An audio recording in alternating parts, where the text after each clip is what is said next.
At my daughter's rehearsal dinner, her fiancé accidentally spilled red wine on my head. She said I was being too dramatic, so I quietly left and took the big gift with me. The hall was glowing with golden light that evening, chandeliers swaying gently as if they too were laughing along with the crowd.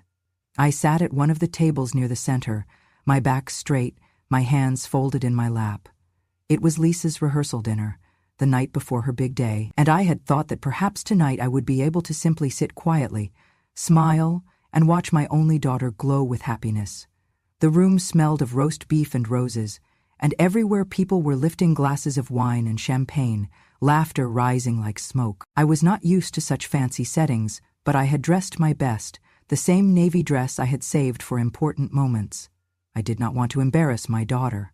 When Matt stood to speak, everyone turned to him with that kind of admiration that young people in tailored suits command. He raised his glass, his tie perfectly knotted, his eyes gleaming with pride. He said something about love, about tomorrow being the happiest day of his life, and the guests clapped politely. Then, in one fluid motion, he stepped closer to me, and as though by accident, he stumbled. I gasped from the shock of the cold liquid and reached for a napkin, but none came. The laughter that followed was sharp, not nervous or apologetic, but cruel. A woman at the next table whispered loudly, "Old people should sit out of the way. Why is she even in the middle of this?" Another chuckled. "Too old to be mingling like this. She wants to act important." I sat frozen, humiliated, while the sound of giggles echoed. Lisa, my daughter, turned to me with a frown. Instead of rushing to my side, instead of asking if I was all right, she narrowed her eyes and said sharply, "Mother, please, do not make a scene. It is just wine. Do not be dramatic." Her words sliced through me more than the liquid running down my back. For years I had worked my hands to the bone for that girl, and here she was, rolling her eyes at me in front of strangers as if I were some spoiled child seeking attention. Matt smirked, as if he had achieved exactly what he wanted. He looked down at me and muttered with false innocence, "Oh dear, the old lady is too sensitive. Honestly, being allowed to sit here should be an honor for her." His voice carried just enough for the surrounding tables to hear, and they laughed along as if it were part of the evening's entertainment. Then his mother leaned across the table, her voice dripping with disdain.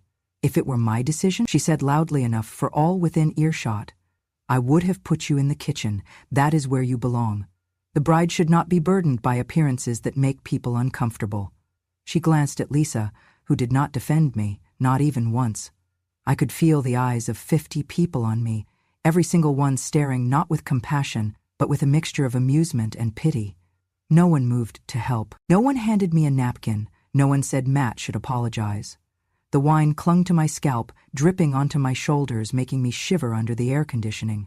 The smell of it was sour and heavy, filling my nose with humiliation. I kept my hands folded, refusing to wipe my face in front of them. I would not give them that satisfaction. Inside, though, I burned. My chest tightened with every chuckle, every sneer, every cruel glance. I wanted to shout, to demand respect, to remind them of who I was and what I had done, but I bit my tongue. The silence was heavier than any words I could have spoken. My daughter looked away, embarrassed not by her fiancé's cruelty, but by the sight of her wet, humiliated mother sitting at the table like a fool. The waiter passed by and hesitated for a moment, his eyes meeting mine with a flicker of sympathy, but he kept moving when he caught Matt's glare. Even kindness was stifled here. But not everyone looked away. Behind the service counter, the young restaurant manager, a girl no older than my own daughter had once been, watched with quiet concern. She did not laugh. She did not sneer. When I finally stood to leave, she slipped a small folded napkin onto the edge of the table, her hand barely brushing mine. It was the only human gesture of dignity I received that night, so small most people would have missed it. I did not. I would remember her face. I realized at that moment that this was no accident, no clumsy misstep. This was a performance, and the audience was in on the joke. Someone at the far table called out, "Do not worry, she probably cannot taste anything anymore anyway." Another voice followed, "Maybe she should be grateful. Wine costs more than water." The laughter that followed was deafening. I sat there, drenched, my dignity stripped in front of my daughter and her future family. My heart pounded in my chest, not from rage alone, but from the deep ache of betrayal. I had given everything I had to Lisa, raised her on my back when the world turned its back on us, and here she was, siding with them, choosing their comfort over her own mother's dignity. The chandelier's crystals sparkled above me, mocking in their brilliance, while the stain on my dress spread deeper, darker. I felt the chill seep into my bones, but I did not shiver. I would not give them the satisfaction of seeing me shake. I simply sat there, quiet, enduring the sting of their laughter, the sting of my daughter's indifference, the sting of being treated as less than human. As the conversations picked back up, I realized no one had even bothered to address me. I had been reduced to a prop in their evening, an object of ridicule, a reminder of what they believed Lisa had outgrown. My heart was breaking, but my face remained calm. This was the moment. This was the beginning of something they would never see coming. While they laughed, I memorized every smirk, every word, every sneer. I let the humiliation sink into me, not as weakness, but as fuel. They thought I was nothing but a tired old woman, too sensitive, too dramatic. They thought I had no power, no voice. They believed I would fade into the background, embarrassed, silenced, irrelevant. But what they did not know, what Lisa had forgotten, what Matt would soon regret, was that my silence was not surrender. It was the sound of patience sharpening itself into something far stronger. My quiet exit would not be a retreat. It would be the first step in showing them exactly who I was and reminding them that even an old woman, drenched in wine and ignored, could command the room in her own way. That night, as I sat soaked and shamed, my heart did not break. It hardened. The humiliation became a vow, and though none of them knew it yet, the rehearsal dinner that was supposed to be their triumph had already become the prologue of their undoing. When I think back on the years that led us here, I wonder how a daughter can forget so quickly the things her mother endured to raise her. I remember every hour I spent working 2, sometimes 3 jobs, my body aching and my eyes burning with fatigue, all so Lisa could have the kind of life I never had. While she slept peacefully in her bed, I was folding other people's laundry, scrubbing floors, and working late-night shifts at a convenience store, counting coins so she could have notebooks for school and a warm coat in the winter. I told myself that none of it mattered if it meant she would grow up proud, strong, and grateful. For a long time, I thought she was. I never remarried after her father passed away. His wedding ring sat in a small box on my dresser, the last piece of him I had. When the time came to plan Lisa's wedding, there were whispers, suggestions, even direct remarks from Matt's family that I should sell the ring to contribute more money to the celebration. Lisa, my own child, looked me in the eye and said, "Mom, it would mean a lot if you did something symbolic, something to show you're not holding on so tightly to the past." I told her gently that I could not part with that ring. It was the last connection to the man I loved, the man who gave me her. Her response cut me to the bone. "You're being stingy. Matt's parents say you're being selfish. You could help us so much, but you just want to cling to old junk." Yet only a week later she came to me with a contract, asking me to put the studio deposit for her wedding photos under my name because my credit was better. Suddenly I was not stingy anymore. I was useful. I signed because she was my daughter, but in her tone I heard no gratitude, only expectation, as if my entire purpose was to open my wallet when asked. The same thing happened with the car. Matt wanted a sleek sports car to make a statement, something he said would reflect his status. He asked me to co-sign the loan. I refused. I explained that I could not take that risk on my limited income, that at my age I could not afford to jeopardize what little stability I had left. Matt scoffed in my face, saying, "You're holding us back. You don't want us to succeed. You're a roadblock to our future." Lisa stood by his side, arms crossed, echoing his sentiment. "Mom, why can't you ever just support me?" I said nothing, but inside I thought about how many nights I had supported her, with food she never saw me skip, with bills she never knew I delayed, with shoes I bought for her even when mine were falling apart. And still, despite refusing the car, when the invoices for the rehearsal dinner came, Lisa forwarded them straight to me. "Just handle this, Mom," she said dismissively over the phone, as if I were some household servant, not the woman who had given her life. I paid, because I could not bear the thought of her being embarrassed in front of her friends, though the money came from the little savings I had intended for my old age. It was not only about money, it was about dignity.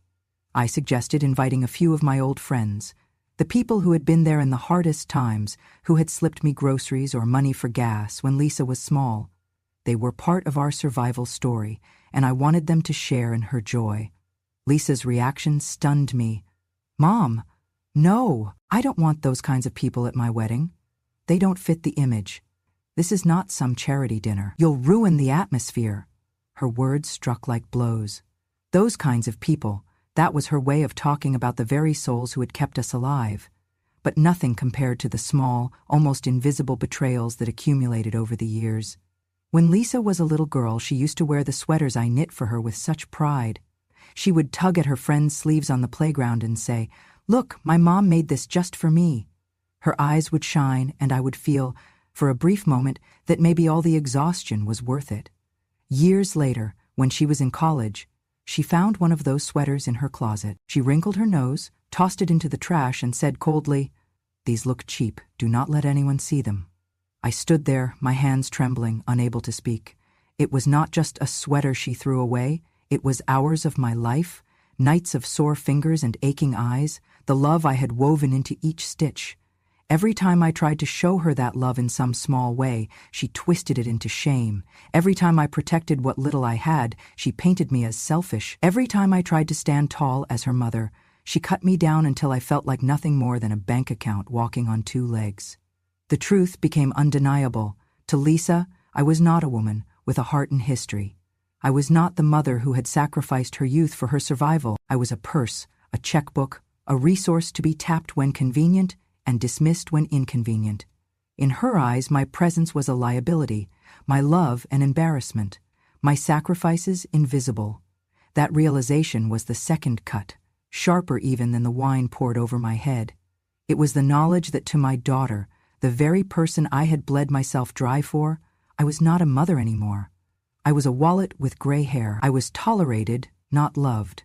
My seat at the table had been bought with dollars, not earned with respect. That was the moment it struck me. A deep, burning clarity. My motherhood had been erased, replaced by a transaction. They wanted my money, but not my presence. They wanted my labor, but not my love. They wanted me invisible, useful only when it suited them. And in that recognition, painful as it was, a new resolve began to stir in me. They thought they could erase me. They thought they could strip me of dignity and silence me with shame. But they would soon learn that the woman they dismissed as too dramatic was not finished yet. If I was nothing but a wallet in their eyes, then I would show them the price of underestimating me.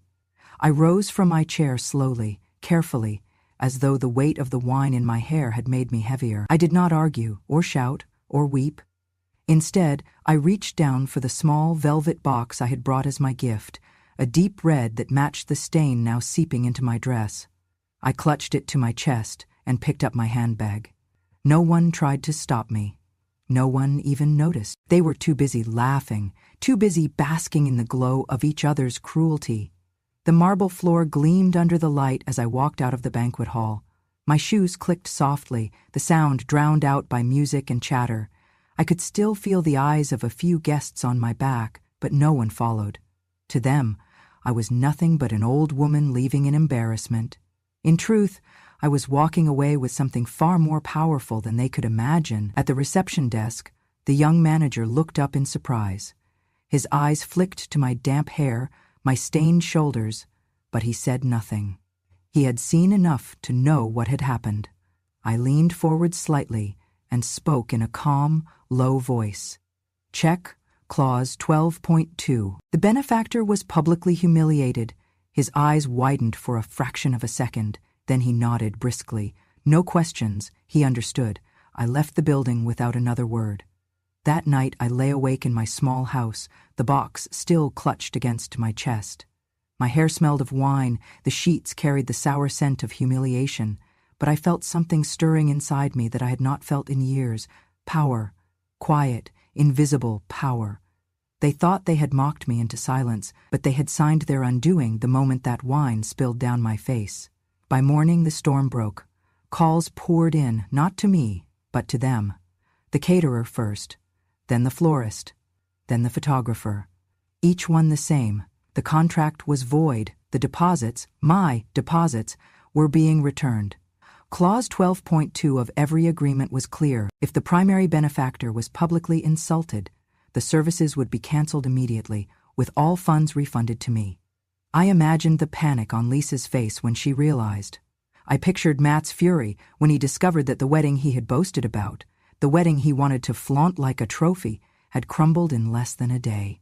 The news spread like fire through dry grass. One by one, every pillar of their carefully planned spectacle fell. The venue withdrew. The band sent a curt email. The photography studio delivered a copy of the signed contract with my name at the top, circled in bold. I did not answer the phone when Lisa called. I let it ring, her name flashing again and again, until at last the messages came through. Her voice was shrill with panic. "Mom, what did you do? You cannot do this. You are ruining everything." A second message followed, Matt's voice breaking with rage. "You crazy old hag. You think you can humiliate me? You've just destroyed your daughter's life. No wonder nobody respects you." Later, when I finally did see them, it was everything I had imagined, and more. Matt was pacing, his face red, his tie loosened as though even fabric could not restrain his fury. He pointed a shaking finger at Lisa and shouted, "Your mother is insane? Stupid! I should have known she would ruin this, and you cannot even control her." Lisa, my beautiful daughter, the child I had carried and protected, turned to me with eyes filled not with compassion, but with venom. "Mom," she said through clenched teeth, "how could you? Are you really so bitter that you would try to sabotage me? Do you want to destroy the happiest day of my life?" I stood there silently, watching as they unraveled. For years I had been their quiet support, the invisible backbone of Lisa's every success. And now, with one sentence at a front desk, I had pulled away the foundation of their glittering illusion. They thought my silence was weakness. They were wrong. In less than 24 hours, their perfect wedding had collapsed into chaos. The grand affair they had dreamed of, the one that was supposed to cement Matt's status and Lisa's pride, was gone, stripped away not with shouting, not with threats, but with the quiet execution of a clause they never even bothered to read. That was the first crack in their empire, and as I looked at their red, furious faces, I realized I felt no guilt, no sorrow, only clarity. This was not revenge. This was justice. This was dignity reclaiming its rightful place. The rehearsal dinner had ended with me soaked in red wine and laughter.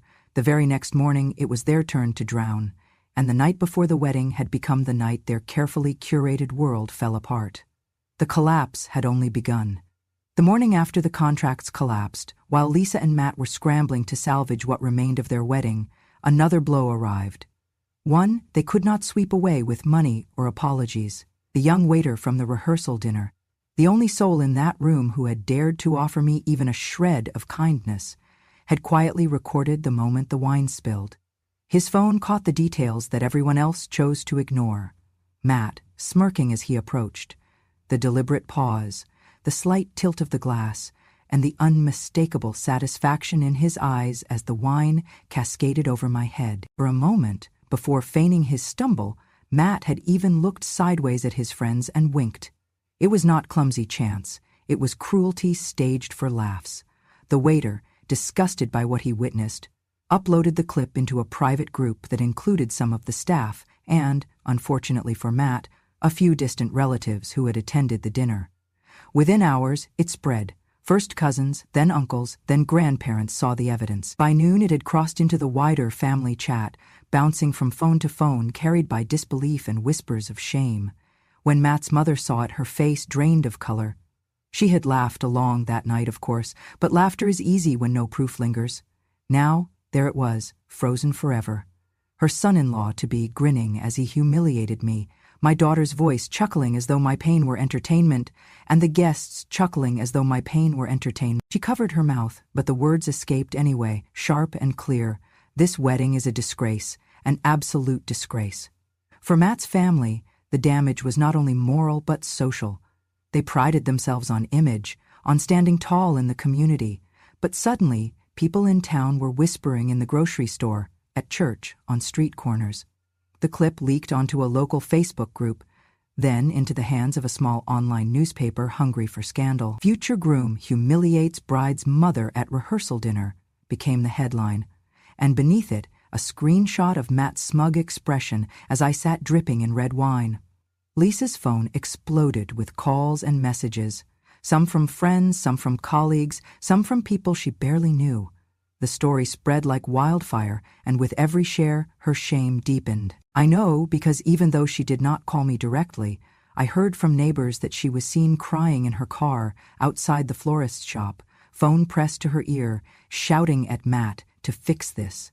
But how could he fix what had been laid bare for everyone to see? The truth was no longer my quiet memory or the staff's silent pity. It was public record, immortalized in pixels and watched again and again with outrage. And yet, when I finally saw Lisa and Matt together, the truth did not free her, it trapped her. Lisa's eyes darted between me and Matt, torn between the man she thought she loved and the evidence of his cruelty. Her lips trembled, but instead of acknowledging what the whole world now knew, she clung to him, defending the indefensible. I realized then that she was not blind to the truth, she was terrified of it. To admit Matt's cruelty would mean admitting her own failure, her own blindness in choosing him. Pride chained her to him more tightly than love ever could, and fear of the community's laughter, fear of being the bride abandoned before the altar, kept her standing at his side even as the ground gave way beneath her. "It was just a joke," she muttered, though her voice lacked conviction. "People are overreacting. He did not mean it like that." Matt, cornered, lashed out like a cornered animal. "Everyone needs to calm down," he shouted. "It was a prank. You people are pathetic if you cannot take a joke." His arrogance only deepened the disgust around him. Lisa tried to stand tall beside him, but her hands shook. Deep inside, she must have realized what the video showed. She must have felt the sting of betrayal, knowing her fiancé had chosen to publicly ridicule her own mother on the eve of their wedding. Yet pride chained her to him. Pride and the fear of humiliation. For me, there was no fear left, only clarity. Tau Tru 4 came not in their words, but in the silence that followed each replay of the clip. Neighbors whispered, colleagues frowned, and strangers shook their heads. The tide of sympathy shifted to me, the quiet, humiliated mother whose only crime was showing up to support her daughter. And in that shift, the scales began to balance. The truth had been unmasked, not by my voice, but by the lens of a phone and the conscience of one young man brave enough to share what he saw. Matt's cruelty was undeniable, Lisa's silence unforgivable. And my role in their story, once mocked, was finally seen for what it was. A mother wronged in the most public of ways, and for the first time in a long while, I no longer felt alone. The world saw, and the world judged them. The scramble to save their wedding was desperate and frantic. After the contracts collapsed and the video went viral, Lisa and Matt rushed to secure another venue. They poured money into last-minute arrangements, clawing together vendors who were still available, convincing themselves that throwing more cash at the problem would erase the stain of humiliation. They found a hotel ballroom just outside town, smaller and less glamorous, but Matt insisted it would do. "People will forget once they see how spectacular the actual day is," he told Lisa, puffing out his chest like a man still in control. I stayed silent. I did not offer to help. I did not extend a hand. They had not asked anyway. My name was no longer welcome in their plans. They thought the worst was behind them. They believed they had weathered the storm. But storms have aftershocks, and theirs was waiting for the exact moment when the eyes of every guest would be upon them. On the day of the wedding, the hotel lobby filled with guests in gowns and suits, whispering about the scandal but still curious to see if the ceremony would rise from the ashes. Lisa was pale, her mascara already smudging before she even walked down the aisle. Matt was sweating, forcing a smile that looked more like a grimace. They were holding everything together with threads. Then came the call. Just as the staff began setting bottles of champagne on the bar, a representative from the alcohol distributor walked briskly into the room, a clipboard in hand. His voice was calm, but it cut sharper than any blade. "There is no permit for alcohol service at this event. Without a valid liquor license, we cannot provide or pour any wine, beer, or spirits." The words landed like stones in a quiet pond. At first, no one seemed to grasp what he was saying. Then the ripple spread. Heads turned, murmurs rose. A guest whispered, "What do you mean, no drinks?" Another asked, "How does a wedding not have a license?" I stood at the back of the room, watching Matt's face lose all color. He knew exactly what it meant, because tucked inside that velvet box he had seen me carry out of the rehearsal dinner was not jewelry, not money, but the completed file for the liquor license transfer. That was my intended gift. A permit, already approved, ready to be placed in his name, the key to his dream of opening a bar with Lisa after the wedding. Without it, they had nothing, and I had withdrawn it days before. Matt's jaw clenched. He grabbed his phone, calling frantically, pacing in his tuxedo. Lisa followed him, her heels clicking across the floor, her voice rising. "Matt, what's going on? Fix this." He turned on her, hissing, "It's your mother. This is her doing. She pulled it. She destroyed everything." I did not flinch. I did not speak. I simply watched. Within minutes, the fallout began. The bar closed its shutters. Waiters walked away with unopened bottles. The guests grew restless, whispers turning into complaints. A few of the more prominent families, the kind Matt had wanted so badly to impress, left altogether. Without music, without wine, without laughter, the ballroom felt like a funeral, not a wedding. Then came the press. A photographer from the local paper had already been circling, waiting to document their comeback wedding. Instead, his camera caught Lisa in tears, mascara running, clutching her bouquet as though it could keep her from collapsing. He snapped Matt mid-rage, shouting into his phone, his fist clenched so tightly that his knuckles went white. The next morning, those photographs were plastered across social media. "No liquor license for groom's big day," blared one headline. Another was "Crueler, from toast to tragedy, the wedding that couldn't serve wine." Even Matt's family, who had stood by him through scandal, began to retreat. His mother, who once mocked me, now whispered to her relatives, "The bride's family brings nothing but bad luck. This union is cursed." The same woman who had sneered that I should sit in the kitchen now pointed her finger at Lisa, claiming she had brought shame into their household. Lisa's eyes met mine once across the ballroom, red and swollen, filled with a desperation I had never seen before. For a brief moment, I thought she might run to me, collapse into my arms and admit the truth. But instead, she turned back toward Matt, still clinging to him as if holding on would somehow undo the disaster unraveling before her, and so the spectacle reached its peak. The grand wedding that was supposed to be their victory had become their downfall. Not in whispers, not in rumors, but in the most public way possible, with guests walking out, newspapers snapping photos, and the entire town shaking its head. Tro 5. Their celebration ended not with vows of joy, but with humiliation broadcast for all to see. The wine they had poured on me at the rehearsal dinner had come back to drown them on their wedding day. I never intended to keep everything for myself. I had never lived for wealth or for power. All my life, the little I had went to Lisa.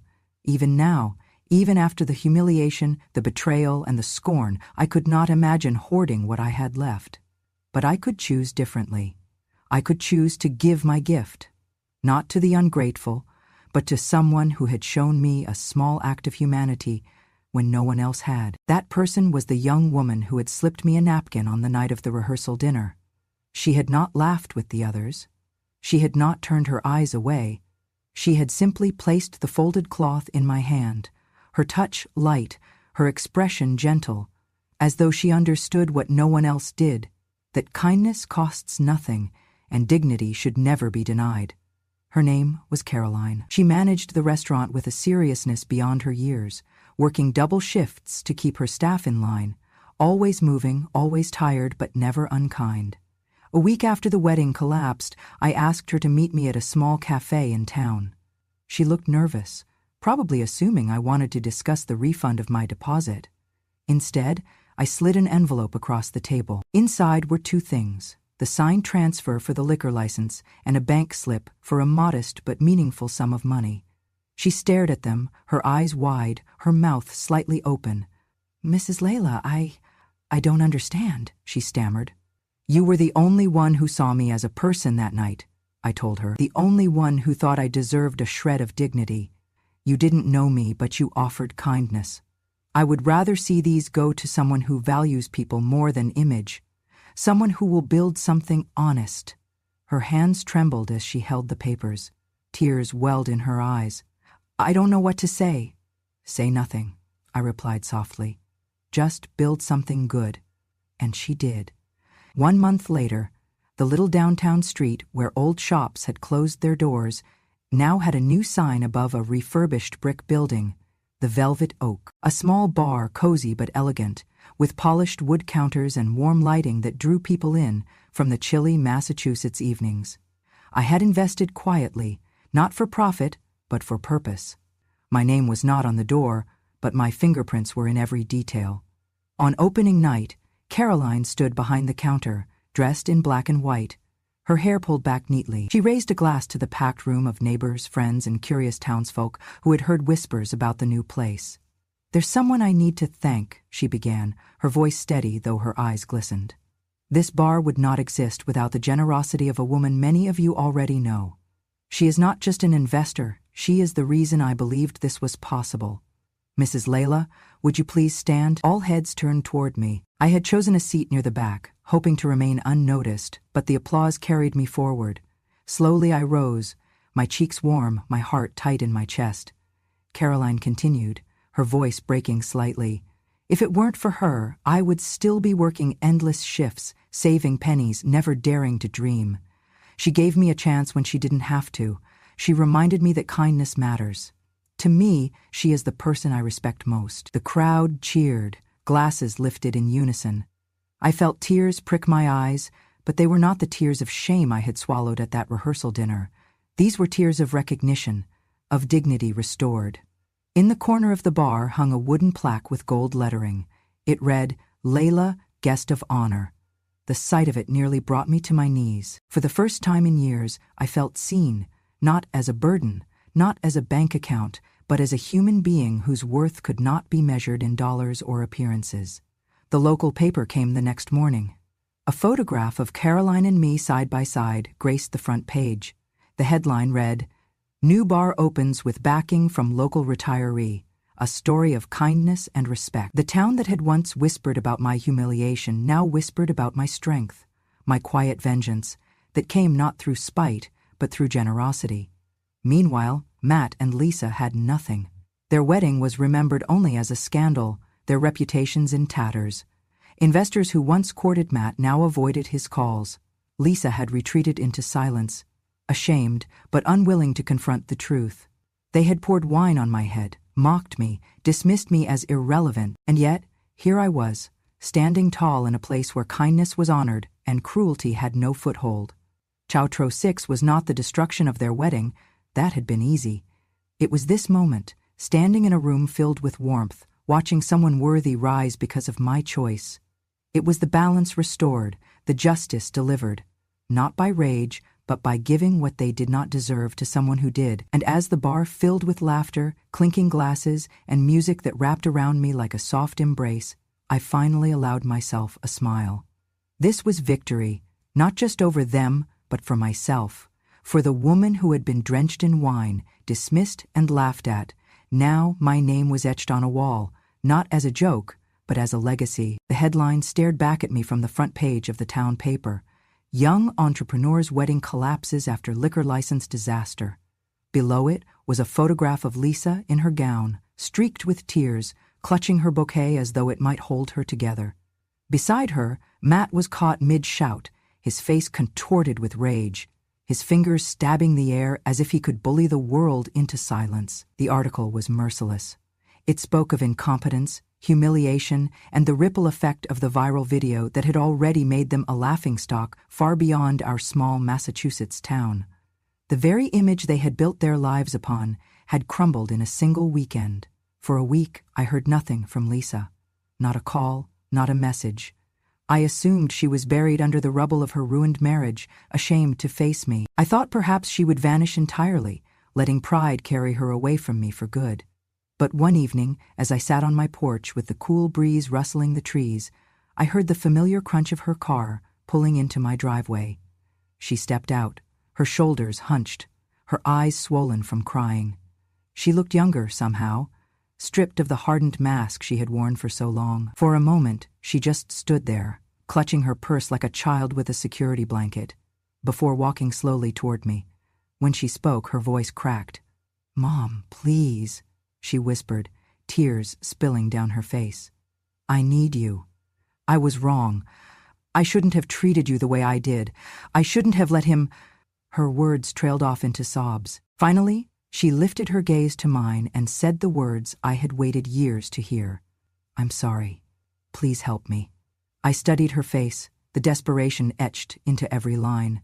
My heart, despite everything, ached for her. She was still my daughter, still the little girl who once ran to me with scraped knees and bright eyes, but the wounds she had inflicted were not the kind that healed with time alone. This was not about comforting her. It was about teaching her the weight of her choices. I rose slowly, went inside, and returned with a single sheet of paper. I laid it on the small table between us, the ink bold and clear. She blinked at it, confused, then looked up at me. "This is what it will take," I said, my voice steady. "If you want to repair what you've broken, if you want me to believe you again, these are the terms."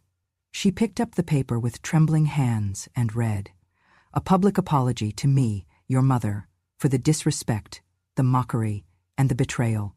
Not whispered in private, not mumbled behind closed doors, but spoken where others can hear, the way your insults once were. A public apology to the waiter who filmed the truth. Without him, the world would still believe your lies, and I would still be nothing more than the butt of a cruel joke.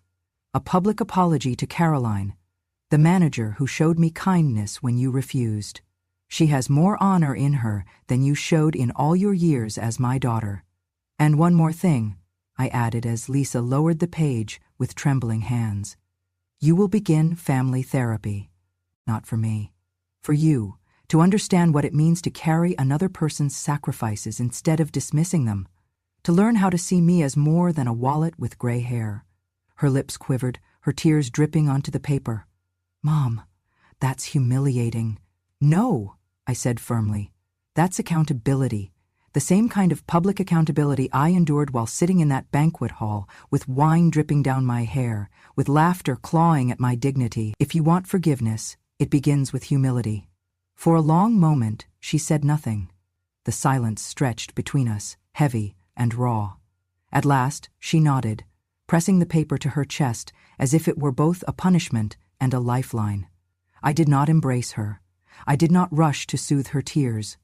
Those days were gone. Instead, I returned to my chair and let her stand there, caught between shame and the first steps toward redemption. I had not shut the door entirely. I had left her a path back to me, but it was narrow, steep, and paved with the humility she had spent years refusing to show. If she chose to walk it, she might find her way home again. If not, then she would live with the consequences of her pride. That evening, after she left, I sat alone on the porch as the sun slipped behind the trees. The cicadas sang, the wind whispered through the leaves, and for the first time in a long while, I felt peace. Justice had been served, not through shouting, not through vengeance, but through truth, exposure, and the demand for respect. Lisa had come back to me broken, and perhaps one day she would rise with grace. But whether she did or not, I knew this. I had reclaimed my dignity. I had shown them all that silence is not weakness. Sometimes silence is the sharpest blade of all. The evenings in Massachusetts have a way of wrapping themselves around you like a quiet hymn. That night, after all the storms had passed, after Lisa's tears and Matt's rage had faded into memory, I sat alone on my porch as the wind whispered through the trees. The boards beneath my rocking chair creaked with each gentle sway, the sound familiar, steady, almost like a heartbeat. The sky above me burned in shades of amber and violet, the kind of sunset that makes even the most battered soul pause and breathe. The air was crisp, carrying the scent of pine from the woods beyond my yard. My silver hair caught the light of the sinking sun, strands glowing gold, as though the years of sacrifice had finally been gilded by time itself. I rested my trembling hands on the arms of the chair. They shook with age, with years of work, but they were steady in their purpose. For so long, those hands had folded laundry until the skin cracked, scrubbed floors until the knuckles bled, held Lisa through fevers and heartbreak. Tonight, they held only peace. I thought of her words at the rehearsal dinner, the ones that had cut deeper than the wine soaking my scalp. "Mom, do not be dramatic." She had tossed them at me like scraps, as though my pain were nothing more than theater, as though my humiliation were an inconvenience to her celebration. I let those words echo in my chest, and then I answered them in the silence of the dusk. "You said I was dramatic, Lisa. But it was you who turned your life into a tragedy. It was you who forgot who carried you when the world wanted to drop you. It was you who chose to side with cruelty instead of kindness." The porch light flickered on as the shadows stretched longer, moths dancing against the glow. I leaned back, letting the chair cradle me as I looked at the horizon. For years I had believed that justice required shouting, that one had to fight loudly to be heard. But I learned something in the ashes of Lisa's wedding. Justice does not always roar. Sometimes it is a whisper carried on the wind, sharp and undeniable. Sometimes it is a quiet step away from the table, a single clause in a contract, a velvet box carried out of the room. "Justice does not need to scream," I murmured aloud, my voice low but certain. "It comes in silence, measured, patient, and always on time." I smiled then, not the smile of triumph alone, but of release. The weight I had carried for decades, the invisible burden of being used, dismissed, humiliated, had lifted. I had not thrown it off in anger, but set it down gently in the hands of fate, trusting that time would reveal the truth. And it had. The world now saw what I had known all along, that dignity cannot be bought, and cruelty never goes unpunished. Matt had lost his image, his investors, his pride. Lisa had lost the illusion that she could rise by standing on my shoulders while silencing my voice. They had both learned that tearing down another person, especially the one who had given them everything, always leads to their own collapse. In the weeks that followed, I saw them only through whispers. At the grocery store, neighbors turned away when Lisa walked past. At church, no one saved a seat for her. Matt tried to stride through town with his usual arrogance, but people's eyes cut sharper than knives. They were not cruel, only cold. That is the punishment of a small town. It never forgets. And their laughter, once so loud at my expense, had turned against them tenfold. But more than their fall, I remembered Caroline's rise. I thought of her bar, the Velvet Oak, glowing warmly on that downtown street. I remembered the plaque with my name engraved, Layla, Guest of Honor. It was a small piece of wood, but to me it was a monument. Not to wealth, not to revenge, but to respect. For once, my name had not been spoken with pity or annoyance, but with gratitude, and that meant more than any grand wedding ever could. As the evening deepened, I could almost hear the laughter from that bar drifting through the air, mingling with the crickets and the rustle of the trees. Laughter that did not sting but healed. Laughter born from kindness, not cruelty. I clasped my hands together, still trembling, but strong enough to hold the memory of what I had reclaimed. My silence had been mistaken for weakness, but in truth it had been my greatest weapon. They had laughed while I sat drenched in wine, believing I was defeated, but silence was my shield. Silence was my blade. I thought again of Lisa, of the paper she had clutched with tear-streaked hands, outlining the apologies and the therapy I demanded. I did not know if she would find the courage to follow through, if she would humble herself enough to rebuild. That was her journey to take. Mine was finished. I had done what I needed to do. I had drawn the line and reminded her that being my daughter was not an entitlement. It was a privilege. The cicadas sang louder as night fell, a chorus of resilience. The rocking chair groaned beneath me, steady as ever. My chest rose and fell with calm breaths, no longer heavy with the weight of betrayal.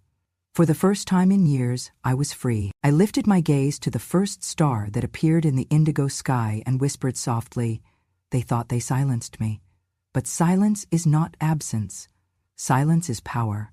And as the cool wind brushed my cheeks, I let the corners of my mouth turn upward. A smile, not wide, not boastful, but firm and knowing. In that moment, I understood fully the quiet strength of an old mother. Ignored and underestimated is the most enduring power of all. They had laughed at me. They had mocked me. They had poured wine on my head and called me irrelevant. But here I sat, bathed in golden light, my dignity intact, my justice delivered, and my silence louder than any of their voices could ever be. And so, the sun set on their illusions. and rose on my peace. If my story touched you, if it reminded you of your own strength or of someone you love who deserves respect, I invite you to stay with me for more. This is just one of many memories I've kept locked away until now. Subscribe to Grandma True Stories and join me here on this porch, where the past still speaks and silence finally finds its voice. Because sometimes, when a grandmother tells her truth, the world listens.